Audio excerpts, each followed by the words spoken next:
that mullet he was rocking back in the day?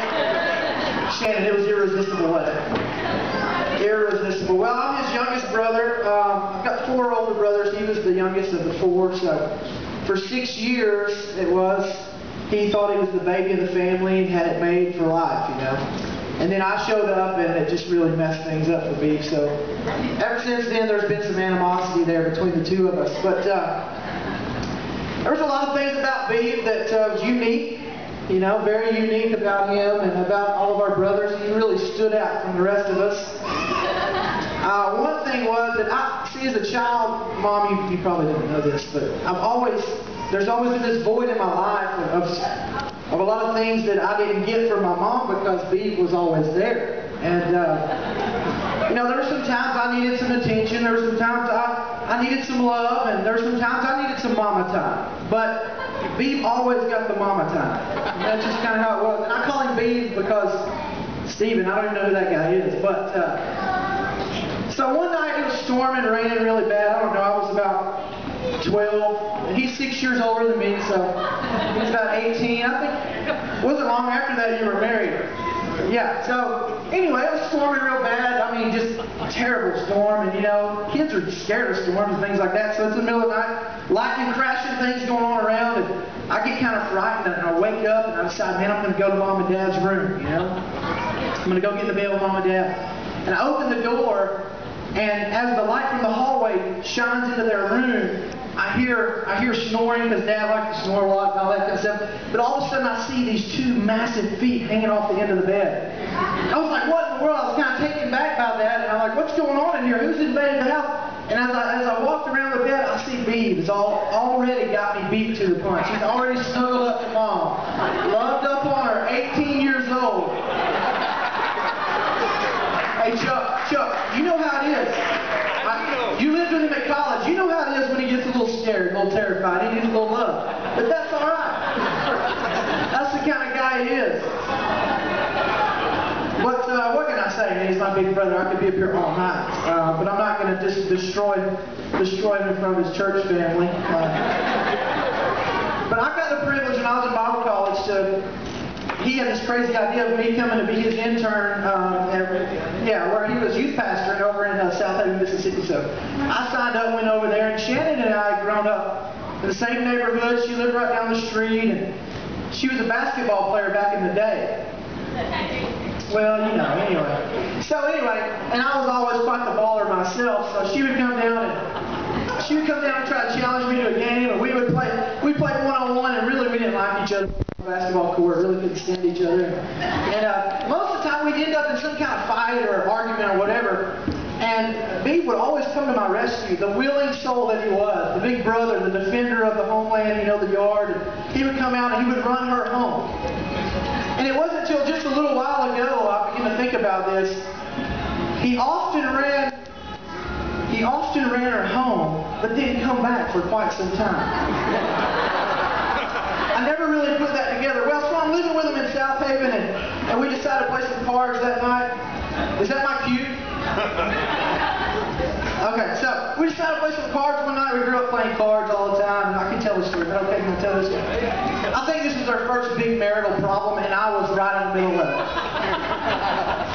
So, yeah, what you want? Papa, help me out. All right. Anyways, we're sitting down playing some cards one night, and Beef is a by-the-book kind of guy. If you know him, he kind of does things the way things are supposed to be done and kind of handles business. And I decided I'm going to change things up a little bit that night. And what happened was I changed up the luck on the table, didn't I, Shannon? Shannon also started getting all the cards, started beating us.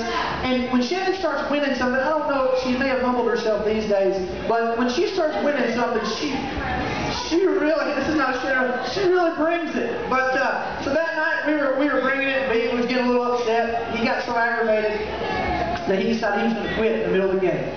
He jumped up from the table and says, "That's it, I'm done." Walks in his bedroom.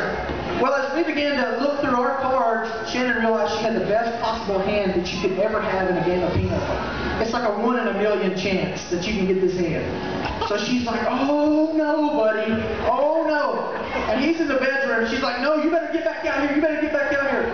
And I'm the one that stirred up all this mess. And he comes back out. And He's upset, he's furious, and he begins to, you know that thing he does, he begins to chew on his tongue, like this. Chuck, did you ever see that? He begins to chew on his tongue, and next thing I know, he took the cards and started just shredding them up. He's like, I'm never playing cards with you guys again. You're crazy, Dave. You always cheat. You always cheat. He got so angry at me. And I thought, oh my goodness. And he and Shannon were just...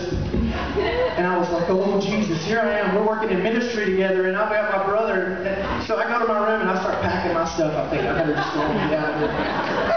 And he calmed down a little bit later. And everything was okay. He came in there. And we hugged and all that. We didn't kiss. We didn't do that kind of stuff. And, we hugged and whatnot. But I'll tell you something I've learned about Beeb and something he's taught me in life.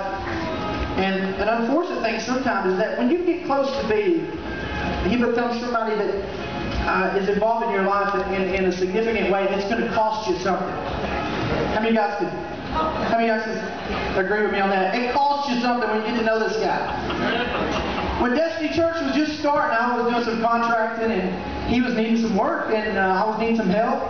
Well, I don't know if I needed that kind of help, but I needed some help. And so for the first year that this church was all starting, he was working with me off and on, and I started having to figure this thing into my bids when I bid jobs. It's called the Beeb Factor. Here's the thing, he is all about quantity. I mean, getting it done, just going at it like a bull. I mean, just get it done. But when it comes to the detail type stuff, it's stuff that doesn't concern him. And I think Chad's already made that point.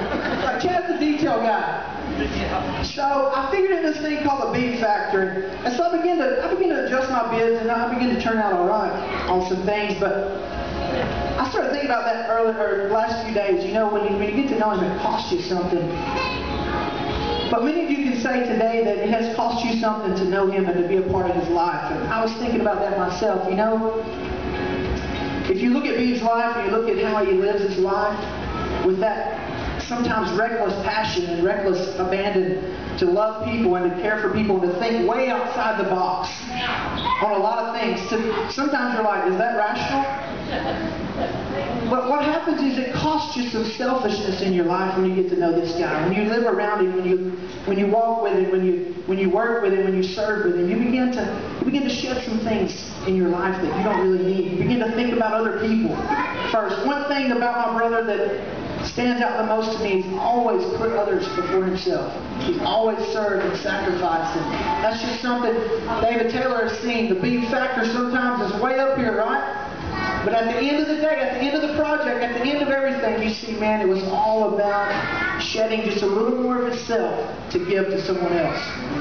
And man, I'll just tell you, it stood out to me so much. The Beeb Factor is evident in this church and in this body of believers and what y'all do in this community and how you reach out. I believe it's come from the heart of my brother, by his passion for people and his care for people. No matter what, he's going to love people and serve them and care for them. And I just want to say thanks for being that example to me, bro. I love you and I appreciate you so much, even though you took mama from me a lot of nights. I love you, brother.